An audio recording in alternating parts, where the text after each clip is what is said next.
السلام عليكم ورحمة الله وبركاته. أعزائي المشاهدين، أهلا وسهلا بكم في حلقة جديدة، وبسم الله والصلاة والسلام على رسول الله. صباح الورد، صباح الفل، صباح الياسمين على كل متابعين قناة درويش أفندي في كل مكان. أهلا وسهلا بكم. في بداية الكلام في فيديوهين عايزين نتكلم فيهم مع بعض. أولهم فيديو بتاع حسام عاشور وهو بيتكلم على مروان عطية، وإن مروان عطية من أحسن ديفندرات مصر، إن أنت ممكن تعتمد عليه في منتخب مصر وتعتمد عليه في النادي الأهلي كأساسي فترة طويلة، لأن فعلا مروان عطية ثلاث رئات زي ما بيقول الكتاب بالظبط، زيه زي حسام عاشور ما كان بواقف في نص الملعب. النهارده عندنا بسم الله ما شاء الله إمام عاشور، عندك مروان عطية، تقدر تحط جنبهم أي حد إن كان. وفي فيديو كمان لمحمد صلاح وانتقال محمد صلاح. شبانة صرح امبارح إن في بعض الصحف الإنجليزية قالت إن محمد صلاح ممكن ينتقل إلى الدوري السعودي بمبلغ خيالي. بسم الله ما شاء الله، نمسك الخشب ونتكلم، لان الرقم فعلا خيالي بس علشان يخلصوا من ليفربول، علشان باقي سنه في عقده، و85 مليون يورو في السنه لمحمد صلاح، معدي صفقه كريستيانو، معدي نيمار، معدي كل اللعيبه المحترفين اللي موجودين داخل الدوري السعودي، دوري روشن. طيب نخش بقى على الفيديو بتاع حسام عاشور وهو بيتكلم على مروان عطية ونرجع مع بعض. بتعتبر مروان عطية هو أحسن نمرة 6 في مصر دلوقتي؟ طبعا بلا جدال. مروان انا كنت بلعب معاه هو كان بيلعب معايا في الاتحاد. فكنت متنبأ له اللي هو يروح يا اهلي يا زمالك، وانا قلت له انت لو فضلت بالطريقه دي، وقلت له على حاجات يعملها هو بيعملها دلوقتي. زي قلت له لازم الديفندر، لازم اللعيب نص ملعب على طول يبقى رقبته عامله كده، لازم يبقى شايف وكاشف كاشف الملعب كله. فدي هتفرق معاك في الباص، في الحاجات الطوليه، في رؤيتك للملعب. دي هتفرق معاك كويس قوي. فدي قلت له، واهم حاجه تبقى محضر لعب. ده اللي بيفرق اللعيب عن اللعيب، ان انت تبقى شايف الملعب ومحضر اللعب قبل ما الكوره تجيلك. ده اللي انا كنت بعمله، وده اللي انا قلته له، وهو بيعمله دلوقتي بصراحه. بتشوف انه اخطا فيتوريا لما ما كانش بيبتدي بمروان في اول ماتشات البطوله؟ طبعا كان لازم يبدا، يعني هو كان لازم يبدا رقم 6 طبعا في من اول البطوله. مفيش حد يلعب عليه في مصر دلوقتي ولا في الاهلي؟ لا بصراحه لا، ما حدش يلعب عليه. وبعدين يعني احنا قلنا هيلعب في الماتش اللي قبل البطوله، كان هو ملاعبه وبعدين ريحه الشوط الثاني، فقلنا خلاص هو هيبدا بيه البطوله. فاتفاجئنا اللي لا، ما بدأش بيه. بتحس انه يعني نروح بقى لمنصب مدير الكوره، بتشوف انه كابتن خالد بيبو مظلوم شويه، او في بدايه توليه المسؤوليه فكره المقارنه الدائمه ما بينه وبين كابتن سيد عبد الحفيظ اتظلم فيها جامد؟ طبعا هيتظلم جامد لو الناس قعدت تقول تفرق، يعني تقول يعني كابتن سيد كان بيعمل ايه وكابتن خالد بيبو بيعمل ايه.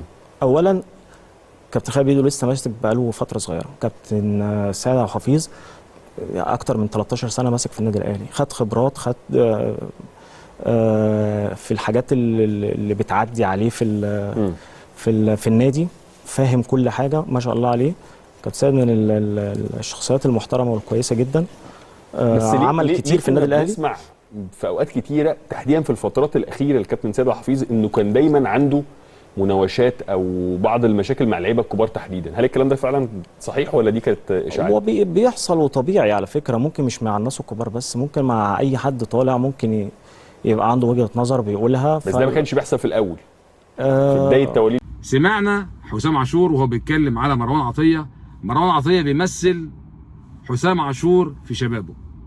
فعلا حسام عاشور كان وتد وكان مسمار في نص الملعب، لكن احنا شفنا الفترة اللي كان انتقل فيها او ساب النادي الاهلي فيها كانت طريقة غير لائقة بحسام عاشور وغير لائقة بالنادي الاهلي، لكن كلنا عارفين الاسباب ايه اللي ادت للكلام ده.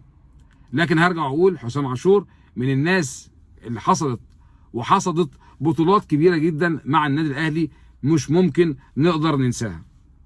وشفنا بيتكلم ازاي على مروان عطية، ان ممكن انك تحطه في اي مكان في نص الملعب بسم الله ما شاء الله، تحط جنبه فرقه ثانيه. يعني انت تحط مروان عطيه وتحط جنبه فرقه ثانيه. طبعا امام عاشور، تحط بقى صانع لعب، تحط اي حد، اي واحد كان. طيب في كمان معانا فيديو عايزين نشوفه مع بعض لمحمد شبانه وهو بيتكلم على صفقه انتقال محمد صلاح، والصفقه اللي هتكون الاغلى في تاريخ الدوري السعودي، وحاجه بسم الله ما شاء الله. ربنا يبارك لابو صلاح، وربنا يبارك لصاحب النصيب في محمد صلاح. محمد صلاح حاجه تشرف مصر وتشرف العالم العربي وافريقيا والعالم كله. نسمع محمد شبانه وهو بيتكلم على محمد صلاح وعلى الصفقه بتاعته ونرجع تاني. بمناسبة صلاح هوريكم حاجة في السعودية في جريدة اليوم، بيقول لك عرض جديد من الاتحاد لحسم صفقة محمد صلاح الموسم المقبل. الاتحاد السعودي لا يزال مصر لدرجة ان في صحف في انجلترا، معرفش معانا ولا لا يا جماعة، الصحف بتاعت بره دي بتتكلم عن القصة دي وبتقول ان في عرض تاريخي بيستعد نادي الاتحاد السعودي لتقديمه الى ليفربول لضم محمد صلاح. واتكلموا قالوا انه العرض ده قد يصل، خد بالك، قد يصل الى 230 مليون جنيه استرليني لليفربول، بس عشان يوافقوا يسيبوا السنه اللي هتبقى باقيه في عقد صلاح. يعني الصيف اللي جاي ده صلاح هيبقى بقاله سنه في عقده مع ليفربول، اعتقد مش كده يا شباب؟ سنه، بعتقد كده يعني عقده ينتهي في صيف 25. 230 مليون استرليني لنادي ليفربول، وسيب لنا بقى صلاح احنا نتكلم عنه ونشتغل معاه والكلام الجميل ده، ويبقى صلاح هيبقى اغلى لاعب انتقل الى الدوري السعودي اذا ده تم. وفي كلام ان هو هتبقى هو ويورجن كلوب، مع ان كلوب بدات الناس تقول لك هيروح برشلونه، لا مش هيروح برشلونه، السنه الجايه راح المانيا، لا مش هيروح المانيا، وناس من بعيد بتلمح ان هي ممكن يروح مع صلاح للدوري السعودي، وهيبقى صلاح اغلى صفقه في السعوديه. يعني هو اغلى من نيمار واغلى من رونالدو، لانه دول رايحين حر، يعني كل واحد فيهم منتقل انتقال حر، انما صلاح هيبقى مدفوع فيه 230 مليون استرليني. وتعالى بقى صلاح نفسه هياخد فوق ال 100 مليون اكيد في السنه.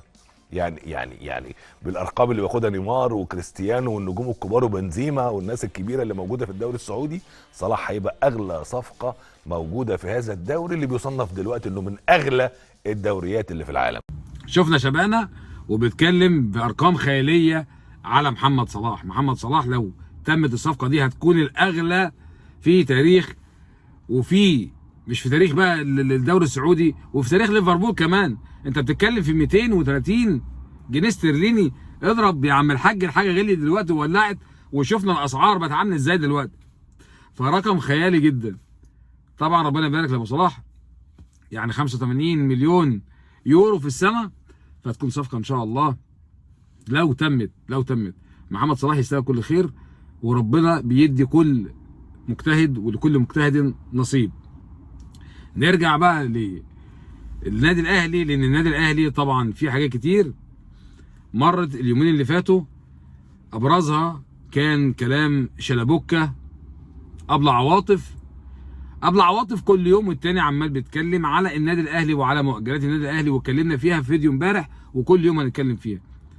يا عم مدحت، انت دلوقتي شفت اللوائح وشفت القوانين، شفت اللوائح بتنص ازاي. انت لو عديت مباريات النادي الاهلي من شهر 9 او شهر 10 لحد وقتنا هذا معدي 22 مباراه، معدي 22 مباراه، انت ما بتشمش ما بتشوفش؟ يا اخي ارحم عشان ربنا يرحمك شويه. ابعد عن النادي الاهلي وابعد عن مؤجلات النادي الاهلي. النادي الاهلي في غنى عن كل المهاترات دي، لان انت زودتها وزادت معاك قوي، في مره امام عاشور ومره في كهربا ومره في قفشه. والنادي الاهلي وجمهور النادي الاهلي محدش بينسى لك الاخطاء دي، لانها مش اول مره. انت ليل ونهار عمال تعك في النادي الاهلي. طبعا امبارح الكابتن حسام حسن مضى عقده مع الاتحاد المصري لكرة القدم امبارح مع جلال علام، مع عدم تواجد حزومه وباراكوتا، ما كانوش موجودين. واحسن ان هم مش موجودين اصلا. يعني انتم مالكمش لازمه، بامانه انتم مالكمش لازمه. محمد بركات كلنا اتصدمنا فيه. حازم امام طبعا كان مدور المصلحه كلها لنفسه، كان واخدها زي ما بيقولوا كده منى واجره. يا عم الحاج انا ما اعرفش، يعني اتحاد ايه الفاشل. احنا لو نبص للصور ونبص للاحداث قبل كده من سنتين فاتوا، كان مين اللي كان قاعد بيمضي العقد مع فيتوريا؟ كان هو حازم امام. جلال عدلان ما كانش ليه اي صفه ولا اي لازمه، لانه كان قائم باعمال الاتحاد المصري لكره القدم، وكان بيقول لك انا وبعد الطوفان. جبت فيتوريا ما استفدناش منه حاجه، وفي الاخر طلعنا صفر. 3 مباريات في دوري المجموعات في بطوله كاس افريقيا، بسم الله ما شاء الله، صفر كلها.